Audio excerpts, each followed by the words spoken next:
Chers amis internautes, bonjour. Alors, je voulais aujourd'hui faire cette vidéo que vous attendez depuis longtemps, puisque ça fait pas mal de personnes qui m'écrivent pour que je développe le sujet. Je voulais parler de la mort. Que se passe-t-il au moment de la mort et la réincarnation. Alors, est-ce que nous nous réincarnons tous? La réponse est, bien entendu, oui. Est-ce que nous mourrons tous? Ai-je besoin de répondre? Ce qu'il faut savoir, c'est que nous sommes ici-bas, dans ce corps physique dans lequel je vous parle, euh, en train de vivre une expérience qui a un début et une fin. Nous vivons, nous commençons cette expérience par la naissance physique, lorsque nous sortons du ventre de la mère. Nous rentrons dans un corps physique qui est un véhicule et rien de plus, même si c'est un très beau véhicule et qu'il faut le respecter car il a mis des milliers d'années à se construire, sachez-le, que vous l'avez construit vous-même avec des dévas, ce qu'on appelle des anges de la forme, ils sont les dévas violets. Euh, c'est un corps qui fonctionne de façon absolument presque quasi parfaite. Si on ne le pollue pas pendant des dizaines d'années et des années avec de très mauvaises habitudes alimentaires, de pensée ou émotionnelles, si on ne passe pas notre temps à le polluer, c'est un corps qui peut vivre longtemps de manière très saine, hein, et qui a la capacité de s'auto-régénérer. Hein. Il suffit d'arrêter de manger et de manger des choses saines pour s'apercevoir que le corps va mieux en quelques jours. Hein. Il pratique ce qu'on appelle l'homéostasie, c'est-à-dire qu'il se répare lui-même. Voilà. Donc ce véhicule qu'il faut respecter n'est quand même qu'un véhicule dans lequel nous allons avoir une vie plus ou moins longue, mais qui dépassera rarement une centaine d'années. C'est très rare. Hein. La moyenne d'âge aujourd'hui en Occident chez les femmes est de 80 ou 82 ans et chez les hommes de 76 ou 78 ans. Voilà. Euh, Évidemment, il y a des gens qui vivent plus vieux mais qui ont l'Alzheimer. Ça veut dire que l'Alzheimer, leur cerveau physique s'est désagrégé. En fait, il aurait fallu pour eux qu'ils meurent plus tôt. Leur programme de vie était terminé, mais comme l'acharnement thérapeutique et médical fait des progrès, on prolonge aujourd'hui la durée de vie des corps physiques alors que l'âme est déjà déconnectée. Hein. Donc on en fait des zombies pratiquement, c'est-à-dire des morts vivants. C'est comme ça que je les appelle, les gens qui ont Alzheimer, qui se rappellent ni comment ils s'appellent, ni de rien, ni qu'il faut faire pipi caca, ni manger, ni rien, sont des zombies pour moi. Hein. Ce sont des gens qui sont déjà morts.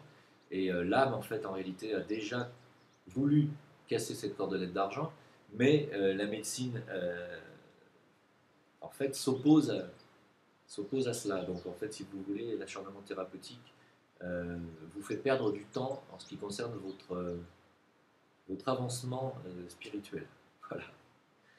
Bon, tout ça pour dire que nous avons donc une vie d'une durée déterminée, qu'il n'est pas possible de savoir quand nous allons mourir.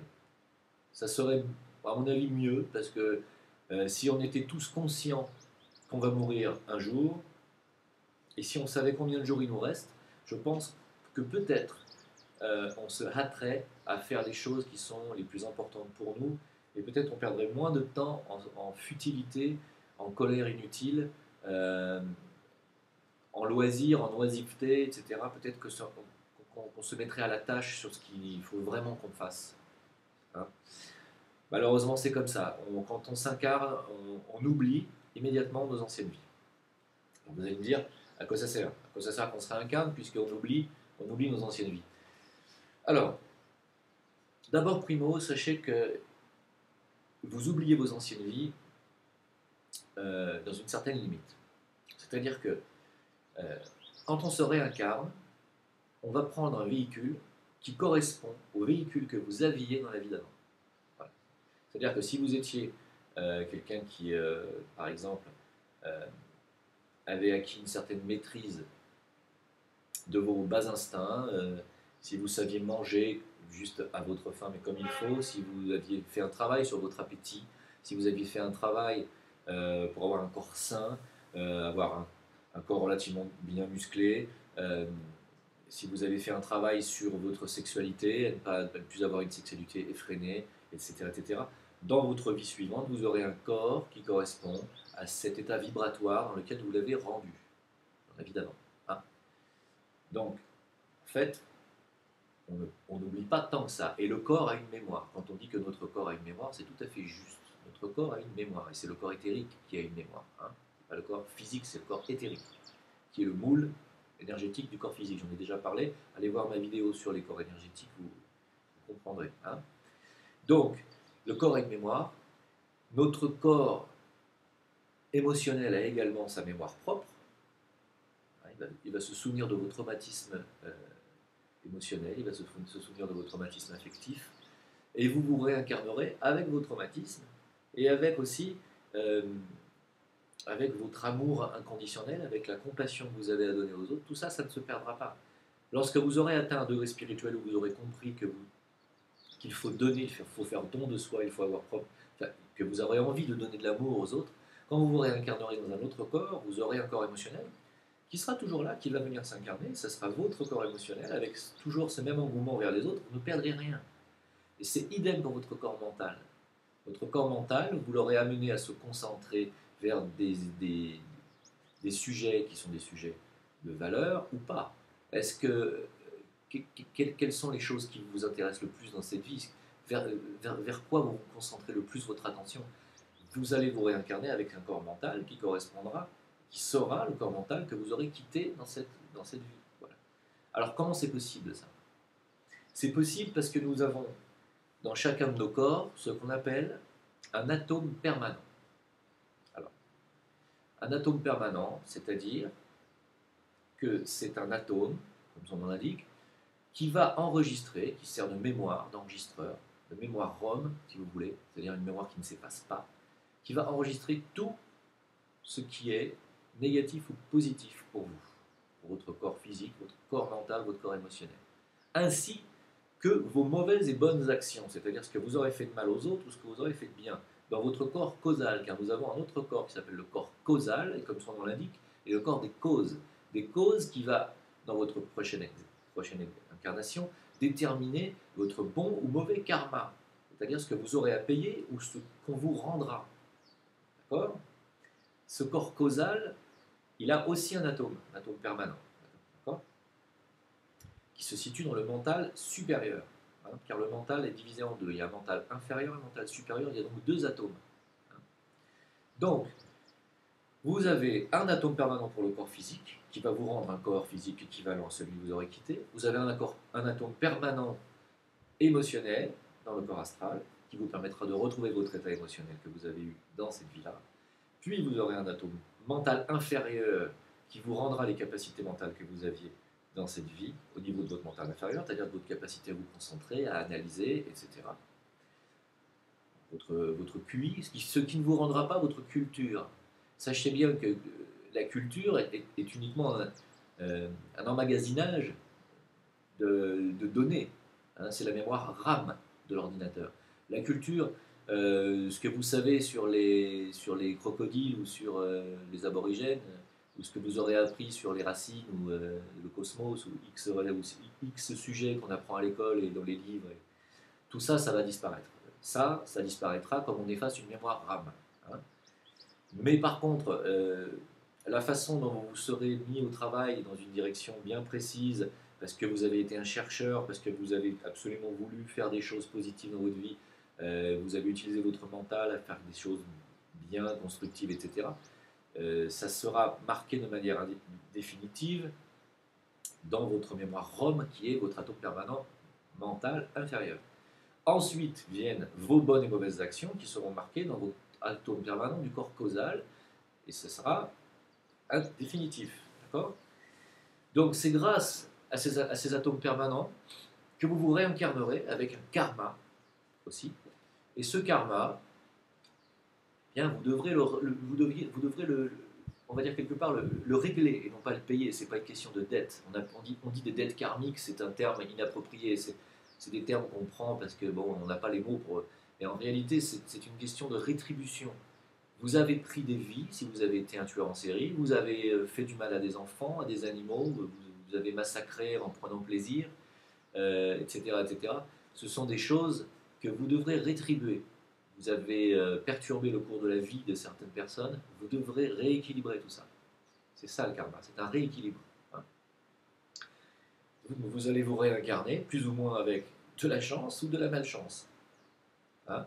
On va vous donner plus de potentiel positif ou moins, selon ce que vous avez fait dans la vie d'avant. Mettons par exemple un tortionnaire nazi, s'il se réincarne demain, il y a de fortes chances qu'il va se réincarner dans un corps d'enfant, qui sera handicapé de naissance, avec une maladie lourde, avec des souffrances abominables, et qu'il mourra dans des conditions atroces, parce qu'il devra rétribuer et rééquilibrer des forces, hein, ayant tué, et torturé et fait énormément de mal et de souffrance. Hein. Donc il devra rééquilibrer tout ça. Et probablement qu'il devra se réincarner dans une famille qui aura fait de même, et que cette famille-là souffrira aussi de la mort et de la souffrance de cet enfant, qui lui-même souffrira de son karma. Ou alors il se réincarnera dans une famille qu'il a lui-même fait souffrir, et il sera considéré comme un moins que rien, et il souffrira de mille maux. Donc, comprenez bien que tout ce qui vous arrive dans votre vie est la conséquence, en grande partie, de ce que vous avez fait subir aux autres dans vos vies précédentes. Mais il n'y a pas que ça. Il y a aussi des événements que vous subissez dans votre vie parce que d'autres personnes autour de vous, sont en train de vous faire subir des choses parce qu'eux-mêmes sont en train de s'engendrer un karma pour leurs futures incarnations. Vous pouvez tomber sur des gens méchants, ça ne fait pas toujours partie de votre karma. Vous allez rencontrer des gens qui vont vous faire du mal.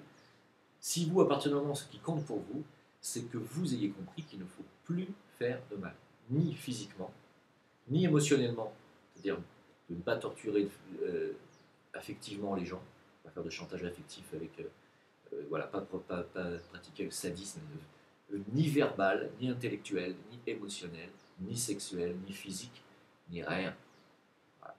Il faut être axé, tourné vers la bonne action, la bonne pensée, la bonne parole, la bonne émotion. Ne subissez pas la peur, ne subissez pas la panique, ne subissez pas l'outrage, la réaction violente, la réaction excessive, la colère. Voilà, ne cédez pas à tout ça. Si vous arrivez à la maîtrise de tous ces corps dont j'ai déjà parlé, et que vous n'êtes plus que axé vers le positif, en vous disant oui, il y a des choses mal sur cette terre, oui, il y a des gens mauvais, oui, il y a du mal partout, mais moi, à mon petit niveau, je vais tenter de faire des choses bien, rien qu'autour de moi, de faire simplement ce que je peux faire avec mon voisinage. Soyez gentils avec vos voisins, proposez-leur le thé, proposez-leur le café. Si vous avez du pain que vous en voulez plus, donnez-leur. Si vous avez des pains au chocolat, de les jeter, donnez-leur. Faites des choses bien. Faites des choses bien. Demandez-leur si vous avez une personne âgée sur votre palier, demandez-lui si vous voulez l'aider, si vous voulez qu'elle vous aide, que vous l'aidiez à faire ses courses ou à monter son sac. Faites des choses bien. Comportez-vous comme quelqu'un d'humain, un vrai être humain. Voilà. Et demandez de l'aide en prière, en méditation. Voilà. Axez-vous toujours vers le bien et vous aurez un karma positif. Voilà. Sachez cela. Sachez aussi que quand on se réincarne dans un corps avec aussi un corps qui prend une partie de l'atavisme familial. C'est-à-dire que vous allez vous réincarner dans une famille, vous allez prendre automatiquement de l'hérédité de cette famille, qui va composer environ 30% également des choses que vous aurez à régler. Alors peut-être que ce sont des choses qui vont être étrangères à votre karma personnel, parce que vous allez devoir épurer aussi le karma familial. Hein. Il y a le karma donc individuel, le karma familial, le karma racial. Vous allez appartenir à une race, que ce soit la race africaine, la race caucasienne, la race asiatique, etc., etc. Même si certains d'entre vous ne reconnaissent pas l'existence des races, c'est une question de mots. Sachez que dans la famille humaine, il y a des races, on va dire des espèces, tout comme dans le règne animal, il y a chez les chiens, par exemple, des espèces différentes de chiens. Eh bien, chez l'humain, il y a des espèces différentes d'humains. Ça ne veut pas dire que certains sont au-dessus des autres, ça c'est du racisme. Il n'y a pas de racisme à dire qu'il y a différentes espèces humaines. Donc, vous aurez donc un karma individuel, un karma familial, un karma racial, un karma national. Chaque nation a son karma. Chaque nation a son identité. J'ai parlé des nations, je crois, dans une de mes vidéos. Chaque nation a son identité, chaque nation a ses habitudes, ses coutumes, sa gastronomie, etc., sa musique. Vous aurez donc tous ces karmas-là. C'est pour ça qu'il faut faire du bien. Parce qu'à titre individuel, si vous faites déjà du bien et de la lumière autour de vous, vous ferez de la lumière dans votre famille, vous ferez de la lumière dans votre race, vous ferez de la lumière dans votre nation. Et ensuite, il y a le karma de l'humanité globale, qui est lourd, très lourd. On fait tellement de mal aux animaux en ce moment, et on se fait tellement de mal entre humains qu'il y a un très très gros karma. Et en plus, on est en train de faire du mal aussi à la planète. Mais ça, par contre, c'est un karma qu'elle nous rendra. Hein. Elle rééquilibrera ça, elle, la planète. Donc le jour où elle aura décidé de se gratter un petit peu à sa surface pour s'enlever quelques nuisibles, ça fera juste quelques centaines de millions de morts. Hein. Et ça, on pleurera le jour où ça arrivera, mais moi, je ne m'en plaindrai pas, parce qu'on a suffisamment averti. Hein. Donc,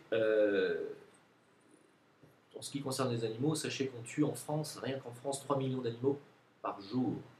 Par jour. Ça fait 1 milliard d'animaux par an, rien qu'en France. On tue 45 milliards d'animaux par an dans le monde. Voilà. J'aimerais que ce chiffre soit ancré en vous, parce que c'est abominable. Alors, je ne dis pas qu'il n'y a pas certains animaux qui sont peut-être faits pour nourrir les autres espèces, mais nous, les humains, on peut parfaitement se passer de la viande. Hein. Donc, j'en parlerai dans une autre vidéo, parce qu'on est de la famille des primates, et les primates ne mangent pas de viande. Hein. Ils n'ont pas de protéines et de muscles pour autant. Donc, nous n'avons pas besoin de manger d'animaux morts dans notre alimentation.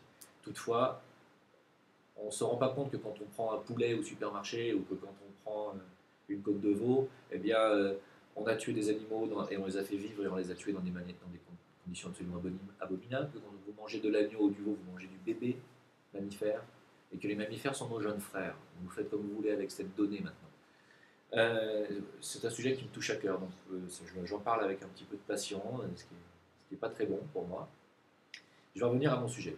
Donc, qu'est-ce qui se passe au moment de la mort? Alors, qu'est-ce qui se passe au moment de la mort?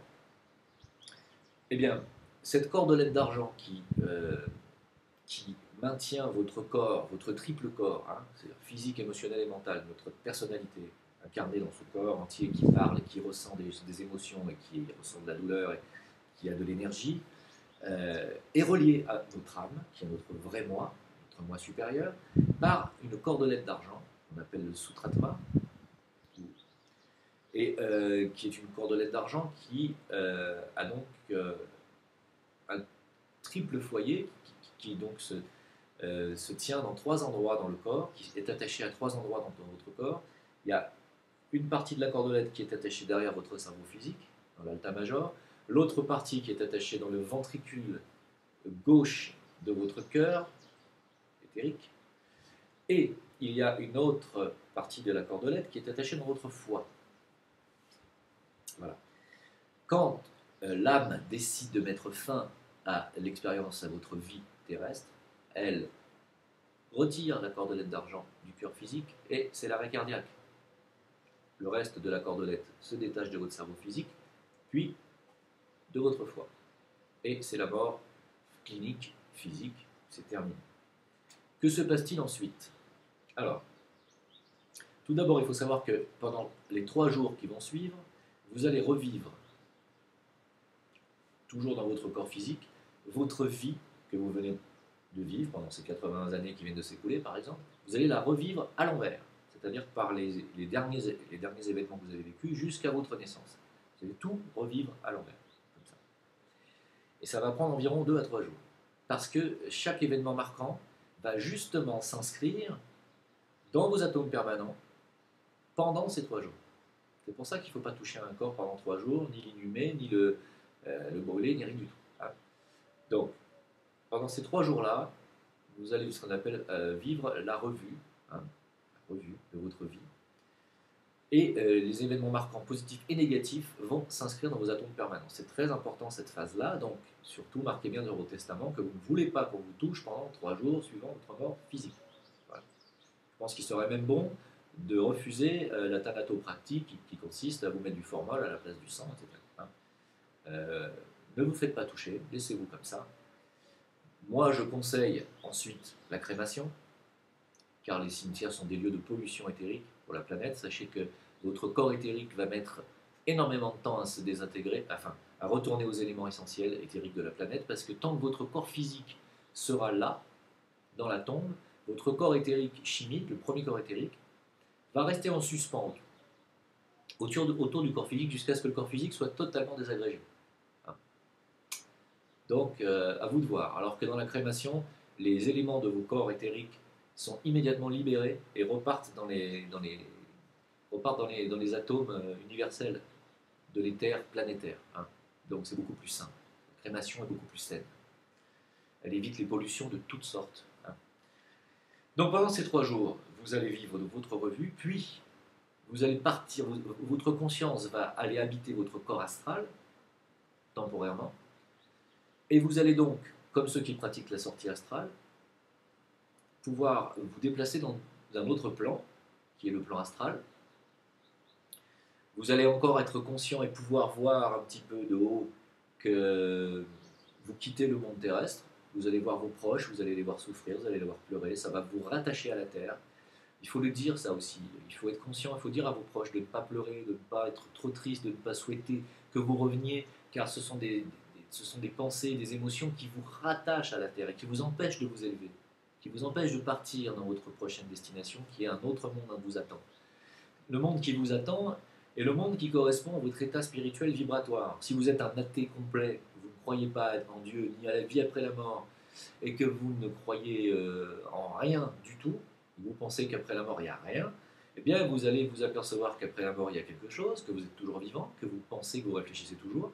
Il n'est pas évident que vous ayez pris conscience que vous soyez mort, et vous serez là à errer dans un monde très semblable au monde que vous avez, enfin dans le monde que vous venez de quitter, mais vous apercevrez que les choses ne fonctionnent pas de la même façon, et vous allez mettre beaucoup de temps à comprendre que vous êtes mort, beaucoup de temps. Vous serez dans le bas astral en plus, c'est-à-dire un astral qui est peuplé d'êtres plus ou moins effrayants et plus ou moins négatifs. Hein. Parce que le bas astral tout en bas correspond à l'enfer, hein, décrit par certaines personnes qui l'ont visité. Hein. Donc, pour les suicider, par exemple, ils vont directement, non pas dans ce bas astral, mais ils sont dans un astral de errance. Hein. Ils sont dans l'errance totale. Et la plupart du temps, ils se réincarnent très rapidement, car il faut qu'ils terminent le programme de vie qu'ils n'ont pas voulu terminer. Sachez une chose, c'est que se suicider ne sert strictement à rien, car vous êtes obligé de refaire l'expérience que vous venez de refuser d'achever. Votre âme vous renvoie immédiatement dans un corps, vous recommencez. À vous de voir. Hein. Pour moi, le suicide est à proscrire absolument. Hein.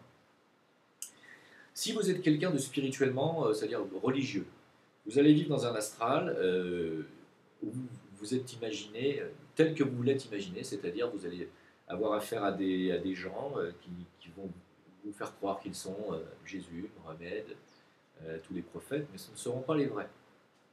Voilà. C'est-à-dire que ça va correspondre à ce que vous étiez imaginé. Maintenant, plus vous allez être spirituellement élevé, et plus vous avez pratiqué le don de soi, l'abnégation, la compassion, l'amour universel, etc., voilà, toutes ces valeurs de l'âme, vous allez passer beaucoup plus rapidement dans l'astral supérieur, qui va correspondre ensuite à un plan où les êtres réellement spirituels, les maîtres de sagesse, etc., peuvent venir descendre, vous contacter, vous demander de faire des choses, et même éventuellement vous amener dans leur plan, qui est le plan bouddhique, hein, dans la 5e dimension. Donc, c'est à vous de voir, hein, c'est pour ça qu'il faut travailler spirituellement, qu'il faut monter sur le sentier. Hein. Votre mort sera belle si votre vie terrestre a été belle sur le plan spirituel. La majeure partie des gens qui ne sont pas spirituellement polarisés et qui ne pensent rien, qui ne pensent qu'il y a peut-être quelque chose, peut-être pas, sont des gens qui vont vivre une existence très semblable à celle qu'ils viennent de quitter. Cette différence près qu'ils vont avoir un corps plus jeune, puisque le corps astral est modelable, et on va prendre l'apparence de la période de notre vie qu'on vient de quitter où on s'est senti le mieux dans notre peau. En général vers la trentaine. Donc, les désincarnés ont tous une apparence qui va entre 20 et 35 ans. C'est pour ça qu'il n'y a pas de vieux dans l'astral, il n'y a pas de personnes âgées dans l'au-delà. Les personnes âgées reprennent un corps, une apparence de jeunes. Hein. Ils vont vivre, ces gens-là, non polarisés spirituellement, mais non nocifs, on va dire, ceux qui ont juste fait le bien sans plus, ceux qui n'ont pas fait de mal autour d'eux, vont vivre une vie très semblable dans l'astral moyen, hein, et ils vont avoir une vie de 30 à 40 années, donc c'est très long, et avant de pouvoir s'élever vers leur âme. Rendez-vous compte. Hein. Donc, en réalité, entre 2 incarnations terrestres, peut s'écouler un temps plus ou moins long. La moyenne est d'environ 80 années entre deux incarnations, pour un être ordinaire. Pour un être très spirituellement élevé, un initié de haut degré, c'est lui qui choisit quand il veut se réincarner, s'il est arrivé à la 4e initiation. Pour les gens qui sont en dessous de cela, les incarnations sont, je parle des gens spirituels, hein, sont plus longues parce qu'il y a moins besoin de venir apprendre des leçons terrestres. Hein, il a déjà maîtrisé certaines choses, il a déjà maîtrisé ses corps, il a déjà appris le détachement, donc il n'a plus besoin de venir revivre de la souffrance, parce que l'incarnation physique est une incarnation de souffrance, la planète est une planète de souffrance, c'est une école de souffrance. C'est par la souffrance que l'on apprend, que l'on évolue. Hein. C'est malheureusement comme ça. Hein. Donc quelqu'un de très spirituellement élevé, de quelqu'un de très élevé, qui a déjà acquis la maîtrise de ses corps, j'en ai parlé dans d'autres vidéos, n'a plus besoin de se réincarner aussi souvent. Quelqu'un qui n'est pas du tout spirituellement élevé, qui est même très bas, vibratoirement, va se réincarner très rapidement. Les animaux se réincarnent également. Ils se réincarnent dans leur propre espèce animale. Mais ils peuvent changer, eux, d'espèce. C'est-à-dire qu'un labrador peut se réincarner dans un autre chien d'une autre race. Hein. Tout comme nous pouvons nous réincarner dans un corps d'une autre espèce, aborigène, asiatique, etc., comme j'ai dit. Voilà. Le plus souvent, nous nous réincarnons dans des familles avec lesquelles nous avons des comptes à régler. Donc, nos familles ne nous sont pas totalement étrangères, ce ne sont pas des étrangers, ce sont des gens qu'on a connus déjà. Les gens avec qui nous nous marions aussi, ce sont des gens avec qui nous avons, pas toujours, mais souvent des comptes à régler. Quelqu'un qui a été votre maman dans une vie avec qui vous avez eu des relations difficiles peut très bien devenir votre mari ou votre femme dans une autre, ou votre fille. Les rapports familiaux sont des rapports très spéciaux. C'est pour ça qu'on dit qu'il faut laver son linge sale en famille, parce que ce sont des rapports qui ne concernent que ce groupe de gens-là. Voilà, donc vous voyez, c'est un sujet très vaste, on en est déjà à 26 minutes de vidéo. Si vous avez des questions, je vous répondrai par Internet. Et si je vois qu'il y a vraiment des choses que je n'ai pas abordées dans cette vidéo, je referai une deuxième vidéo sur ce sujet, parce que c'est un sujet qui est très long. Est-ce que le purgatoire existe? Oui. Le purgatoire existe pour les personnes dont j'ai parlé qui ne sont pas spécialement polarisées dans le spirituel, mais qui ne sont ni néfastes, ni spirituelles. Ces gens vont dans le purgatoire, où là on vit une vie qui dure de 30 à 40 années, comme j'ai dit. Hein. Environ la moitié de la vie terrestre, au niveau de temps. Est-ce que l'enfer existe? C'est le bas astral, très bas astral. Hein. Donc oui, il existe. On le traverse tous plus ou moins rapidement. Hein. Donc selon les démons que vous avez encore à vaincre, hein, et selon votre vibration spirituelle. Si vous êtes très spirituel, vous allez grimper très rapidement dans les couches supérieures de l'astral, après la mort. Voilà. Est-ce que le tunnel que les gens qui disent avoir vu quand ils sont morts cliniquement, puis revenus d'après la mort, vous savez, c'est ces gens qui ont été réanimés, est-ce que ce tunnel est une hallucination ou pas? Non, c'est pas du tout une hallucination, c'est tout à fait ça, c'est la lumière de l'astral que vous voyez. Hein, c'est le soleil astral que vous voyez, c'est la lumière de l'astral. Donc c'est une lumière qui est attirante, puisqu'elle c'est une lumière magnétique. Hein. Le magnétisme, vous savez que le don de magnétisme des magnétiseurs provient de son corps astral. Hein. C'est un corps attractif, le corps astral. C'est le corps émotionnel, affectif. C'est le corps qui va attirer à soi d'autres gens ou les repousser. Hein. C'est un corps magnétique, le corps astral. C'est une émanation du plan astral qui est un plan magnétique. C'est donc une lumière magnétique. La lumière de ce tunnel que vous voyez quand vous mourrez est une lumière qui vous attire magnétiquement et vers laquelle vous allez aller, vous sentez que c'est positif pour vous. Voilà. Est-ce que les proches nous attendent de l'autre côté? Oui, bien sûr. Pas tous, puisqu'il y en a qui sont entre-temps peut-être déjà réincarnés. Les grands-parents, arrière-grands-parents que vous avez connus sont peut-être déjà réincarnés. Mais vos enfants, s'ils sont morts prématurément, s'ils sont morts à l'âge de 20 ans ou 10 ans, est-ce qu'ils vous attendent lorsque vous allez mourir? Oui. Peut-être, s'ils ne sont pas encore réincarnés physiquement dans un autre corps. Mais vous vous retrouverez. Est-ce que vous retrouverez vos animaux? Oui. Peut-être, s'ils ne sont pas réincarnés. Oui. Les animaux sont aussi dans l'astral. Voilà. Est-ce que j'ai bien répondu à toutes vos questions? Je ne sais pas. Est-ce qu'on se réincarne tous plusieurs fois? Oui. Des milliers de fois. On s'est tous réincarnés des milliers de fois. Voilà. Depuis l'époque où nous étions des primates jusqu'à maintenant, on s'est tous réincarnés des milliers de fois. Environ une fois par siècle chacun. Voilà. On ne peut pas dire des milliers, on va dire des centaines, si ça vous si vous préférez. Mais étant donné que l'humanité existe depuis plusieurs millions d'années, je vous laisse calculer. Hein. Donc voilà, je pense avoir fait le tour de la question plus ou moins.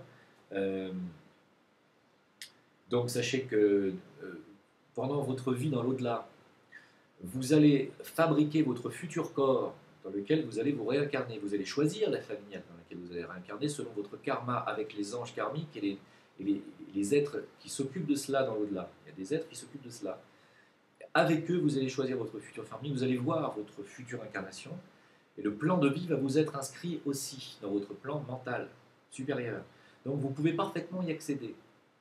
Hein. Vous pouvez savoir ce pourquoi vous êtes fait dans cette vie-là. Il suffit de vous mettre à l'écoute de vous-même, ou de faire appel à un astrologue qui sait faire de l'astrologie karmique. Hein.